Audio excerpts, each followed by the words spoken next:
reçoit la vie de Sion, la vision. Sion, dans l'Ancien Testament, c'était une colline, pas n'importe quelle colline. C'était la colline où Dieu avait choisi d'établir sa demeure. Tu peux retrouver cela dans le psaume 132 au verset 13 et 14. Et dans le Nouveau Testament, Sion est appelée la Jérusalem céleste. Ça, c'est écrit dans Hébreux 12 au verset 22 et 23. Dans les deux cas, Sion est le lieu où Dieu a choisi d'établir sa demeure, sa présence. Alors bien sûr, Dieu est dans nos cœurs, Dieu est partout. Mais il a établi une demeure dans les lieux célestes. Et il est vital pour nous que nous nous saisissions de cette vérité et que nous mettions nos regards sur cette demeure, sur Sion. Alors qu'est-ce que c'est de recevoir une vision ?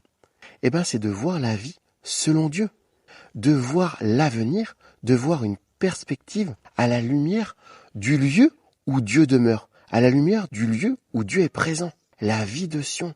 Quand tu reçois une vision pour toi, pour quelqu'un d'autre, pour un territoire, c'est tout simplement Dieu qui te montre sa perspective, son regard, son avenir, les choses telles qu'elles doivent être selon Dieu, pour toi, pour cette personne ou pour ce lieu.